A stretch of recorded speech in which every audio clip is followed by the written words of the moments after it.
یہاں اللہ فرما رہا ہے کہ وہو الذی، اور وہ یعنی اللہ تعالی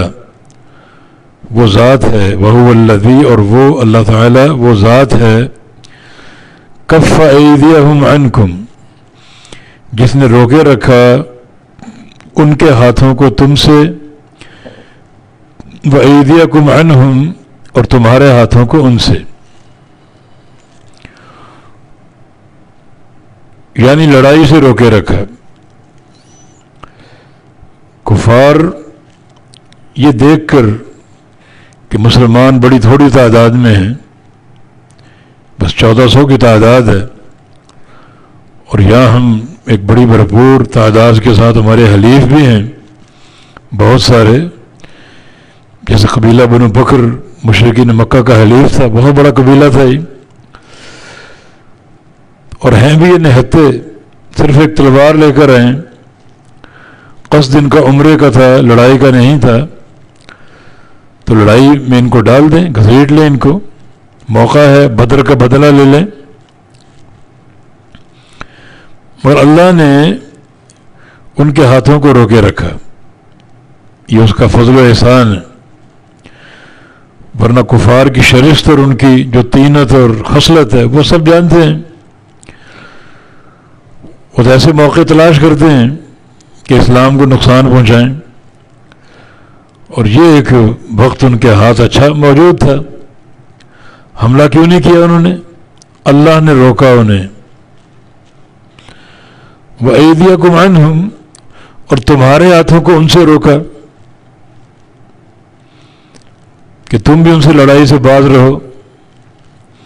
حالانکہ بعض موقع بن چکے تھے، کچھ کفار کو مسلمانوں نے قید کر لیا تھا مختلف واقعات میں، ایک واقعے میں 70 ان کے قیدی بنا کر نبی علیہ السلام کے سامنے پیش کر دیے گئے، اور ایک اور قصے میں، ایک اور واقعے میں 80 قیدی، ان پر پوری طرح کنٹرول لے چکے تھے، وہ قبضے میں آ چکے تھے، اور ان کا قصد بھی لڑائی کا تھا، حملہ کرنا چاہتے تھے، مانا پوری طرح وہ سزا کے مستحق بن چکے تھے، مگر نبی علیہ السلام نے جو جنگی ایک حکمت تھی،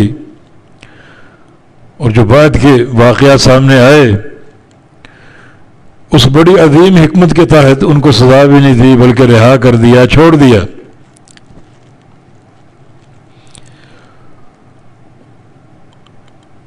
اگر آپ سزا دے دیتے ان کو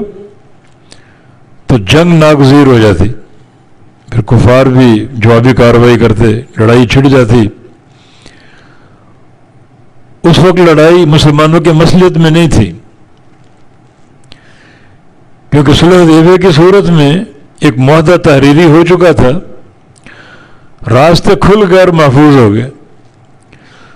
اور لوگ جوک در جوک آ رہے ہیں، اسلام قبول کر رہے ہیں۔ اب دیکھیں نا، یعنی 6 ہجری کا واقعہ یہ صلح حدیبیہ کا، اور تعداد مجاہدین کی 1400 تھی، 1400۔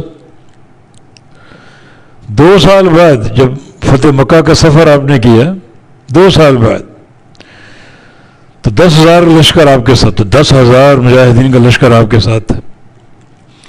یعنی کہاں 1400 اور کہاں 2 سال بعد 10,000۔ تو یہ فرق کیسے آیا؟ یہ جو دعوت تھی، راستہ کھلا، راستے محفوظ ہو گئے،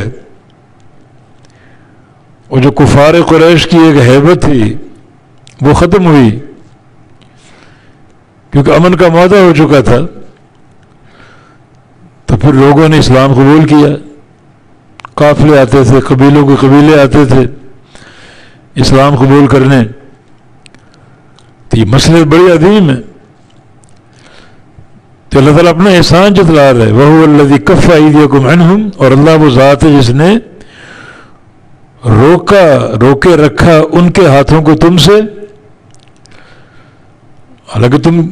قلیل تعداد میں تھے، قلیل مسائل تھے تمہارے پاس، وہ چاہتے تو حملہ کر دیتے، ایک اچھا موقع ان کے ہاتھ میں تھا، مگر حملہ کیوں نہیں کیا؟ اللہ نے روکا انہیں،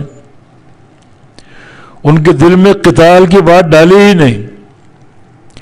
اور تمہارے ہاتھوں کو روکا ان سے، کہ تمہیں بھی بعض موقع مل چکے تھے، ان کے بعد جو قیدی بنا لیے گئے 70-80 مختلف واقعات میں، تو تم چاہتے تو تم ان کو مارتے، سزا دیتے، اور اللہ نے تمہارے ہاتھوں کو ان سے روکا کہ بطن مکہ وادی مکہ میں، تاکہ جو آگے حکمتیں ہیں مصلحتیں ہیں وہ حاصل ہو جائیں۔ لڑائی چھڑ جاتی تو پھر کیا ہوتا ہے، لوگ مارے جاتے ادھر سے ادھر سے، شہادتیں ہوتی، قتل ہوتے، اور معاملہ پھر کہاں سے کہاں پہنچ جاتا۔ تو اللہ نے جنگ نہ ہونے دی، بلکہ اس معاہدے کی روشنی میں دعوت کے راستے کھول دیے، اور کثیر تعداد میں لوگ مسلمان ہوئے۔ من بعد ان اظفرکم علیہم، بعد اس کے کہ اللہ نے تمہیں ان پر فتح دی تھی، ان پر غلبہ دیا تھا تمہیں، یعنی تم ان کو پکڑ چکے تھے۔ ایک واقعے میں 80 افراد، ایک میں 70 افراد تمہارے قبضے میں آ چکے تھے، اور تم ان کو سزا دے سکتے تھے، مار سکتے تھے، مگر پھر جنگ چھڑ جاتی۔ تو اللہ رب العزت کا یہ احسان عظیم، اللہ نے جنگ نہیں ہونے دی، ان کے ہاتھ تم سے روکے، تمہارے ہاتھ ان سے روکے، تاکہ معاملہ صلح پر قائم ہو، اور اس صلح کے بڑے بابرکت نتائج پھر سامنے آئے، جیسے کبھی ہم نے ایک جھلک آپ کے سامنے پیش کی۔ وَكَانَ اللَّهُ بِمَا تَعْمَلُونَ بَصِيرًا، اور اللہ رب العزت جو تم کرتے ہو خوب دیکھنے والا ہے۔